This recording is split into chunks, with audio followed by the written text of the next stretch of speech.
Philippe Juvin. Bonjour. Merci d'être avec nous ce matin sur France Info TV. D'abord, on voudrait vous entendre sur les conséquences liées à la mort de ce jeune militant identitaire à Lyon, jeune militant identitaire de 23 ans, Quentin Deran, qu'on a appris hier soir que Charles Kushner, l'ambassadeur des États-Unis en France, qui s'était permis de commenter publiquement cette affaire, ne s'est pas rendu à la convocation au Quai d'Orsay, convocation que lui avait adressée le ministre des Affaires étrangères Jean-Noël Barrot. Est-ce que ça vous choque ? Est-ce que c'est une humiliation pour notre pays, pour la France ? Quelle humiliation ! La France convoque un ambassadeur représentant son pays, les États-Unis en l'occurrence à Paris. Celui-ci a des déclarations sur la politique intérieure de la France, ce qu'il ne doit pas faire. Il est convoqué, il ne vient pas. C'est une humiliation pour la France. Nous devons donc répondre, trouver le bon niveau. Évidemment, ne pas catastropher, on ne va pas déclarer la guerre aux États-Unis, mais il faut évidemment qu'il y ait une réponse au niveau. Ça pourrait être, moi je pense qu'il faut mettre ce monsieur à la diète pendant quelques mois, et il ne voit personne, il demande des rendez-vous, tous les rendez-vous sont refusés, son adjoint demande des rendez-vous, lui, il obtiendra le rendez-vous, comme ça les relations continuent à fonctionner, mais lui, il faut le mettre à la diète, il faut qu'il comprenne que la France, ça se respecte. Il ne faut pas le renvoyer ? Là, ça créerait une crise diplomatique avec les États-Unis. Le renvoi d'un ambassadeur, vous savez qu'il y a toute une codification dans les rapports entre diplomates. Le renvoi d'un ambassadeur, c'est en cas de crise très grave. On n'en est pas là. On n'en est évidemment pas là. Mais il faut vraiment marquer le coup. Je vous rappelle que la semaine dernière, le ministre allemand de la Défense avait reproché à la France son, entre guillemets, peu d'engagement en matière militaire, alors que les Allemands, durant des décennies, n'ont quasiment pas dépensé un copec pour se défendre, comptant sur la France et les États-Unis. Là aussi, l'ambassadeur d'Allemagne aurait dû être convoqué. La France ne peut pas être humiliée. La France est un grand pays. Nous avons nos défauts, mais nous avons aussi nos qualités. Et je crois qu'il ne faut rien laisser passer à tous ces gens qui nous regardent de loin. Vous savez, entre États, on sait depuis très longtemps qu'il n'y a pas d'amitié. Il n'y a que des rapports de force. Et la France doit faire respecter les rapports de force. Et on pourrait ajouter l'intervention, le commentaire aussi de la première ministre italienne, Giorgia Meloni, sur cette affaire Quentin Deran. Donc ce que vous dites, c'est que ça fait beaucoup. Pareil. Ça fait beaucoup. À quoi jouent les États-Unis de Donald Trump et l'administration américaine avec la France aujourd'hui ? Le même jeu qu'elle joue avec tout le monde. Ce sont des rapports de force. On l'a vu sur le Groenland. Vous ne pouvez répondre à un rapport de force que par un rapport de force. Si vous commencez à céder, excusez-moi monsieur l'agent, oui je vais faire attention, je vais passer là, ça ne va pas. Mais c'est pas ce que semble faire Emmanuel Macron. C'est l'un des seuls quand même à résister à Donald Trump. On l'a vu s'exprimer sur le Groenland. Sur le Groenland, nous avons absolument bien fait, nous avons eu la bonne réponse. D'ailleurs, c'est la preuve de ce qu'il faut faire au Groenland. On répond d'une manière ferme, Donald Trump recule. Là c'est pareil, l'ambassadeur nous humilie. Monsieur l'ambassadeur, restez dans votre belle ambassade durant les 6 prochains mois. Vous n'aurez aucun rendez-vous avec personne et nous recevrons votre chargé d'affaires à la place et vous verrez, il réfléchira la prochaine fois. Philippe Juvin, parce qu'il y aura sans doute un avant et un après affaire Quentin Deran, qu'Emmanuel Macron réunit ce matin à 10h à l'Élysée plusieurs ministres et plusieurs forces vives, notamment les renseignements intérieurs, pour tenter de lutter contre ces groupes d'action violente en France, l'ultra-gauche et l'ultra-droite. C'est important ce type de réunion. Il fallait que l'État réagisse, il fallait que l'État montre qu'il est à l'action, sachant que des nouvelles dissolutions de ces groupuscules pourraient être annoncées, mais qu'on voit bien qu'il y a une impuissance quand même de l'État. Et très souvent, ces groupuscules-là arrivent à se reconstituer sous un autre nom, sous une autre forme, malgré leur dissolution. Bien sûr, il faut répondre, mais il faut aussi répondre par des outils qui sont efficaces. Vous voyez, par exemple, moi, je ne comprends pas comment on peut être fiché S et engagé par l'Assemblée nationale, puisque les collaborateurs parlementaires de Raphaël Arnaud sont fichés S. Comment est-ce possible ? Comment est-ce possible d'être engagé par l'Assemblée nationale sous un pseudonyme ? Enfin, tout ça... Il faut qu'il démissionne, Raphaël Arnaud, député LFI, qui donc a des liens avec la Jeune Garde, ce groupuscule d'ultra-gauche, qui est dans le viseur, en tout cas. Non, mais Raphaël Arnaud, ce n'est pas lui qui a frappé. Évidemment, mais les cofondateurs de la Jeune Garde. Son pédigré ne plaide pas en sa faveur, mais il a été élu, malheureusement. En revanche, ses collaborateurs fichés S, ils n'auraient pas dû être embauchés. Et ce que j'attends maintenant des forces politiques de ce pays, en particulier de la gauche, du Parti socialiste, c'est qu'elles disent stop, nous n'avons plus d'alliance avec LFI. C'est ça qu'on attend, c'est un geste politique.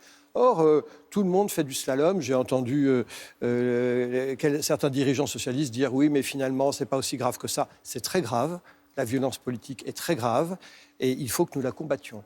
Et ça passe d'abord par une dénonciation d'alliances électorales qui sont contre nature.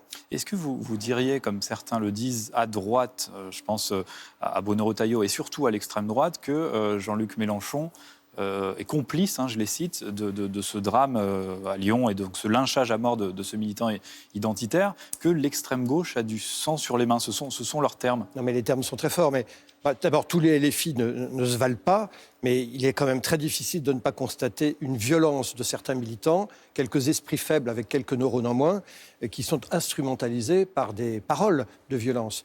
C'est vrai qu'on a inventé la démocratie parlementaire pour avoir des débats, parfois vifs, mais des débats qui sont dans une enceinte parlementaire pour éviter qu'ils ne soient dans la rue.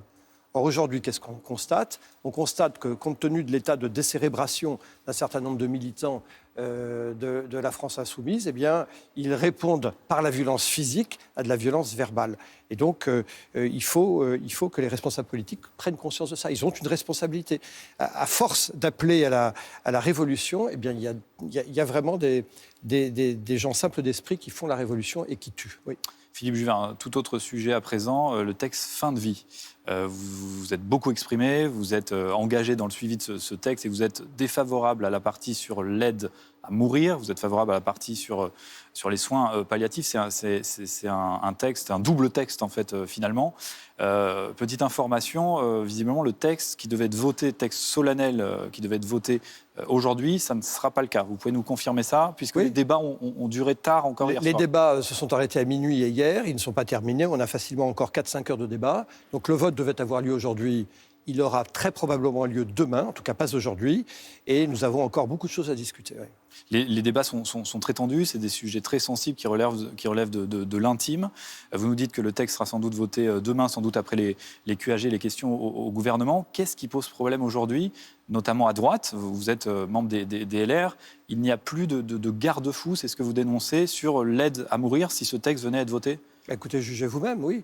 Le texte est un texte expéditif, où on prétend qu'il y a des critères stricts pour encadrer l'euthanasie, ce qui serait la moindre des choses.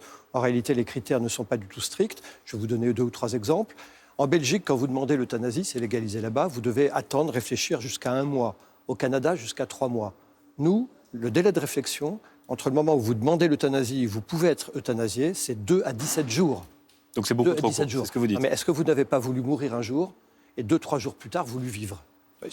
Deuxième exemple qui montre toute la difficulté des choses, c'est que quand la décision est prise gravement, il faut évidemment qu'il y ait des gens qui s'entretiennent avec vous, vous examinent.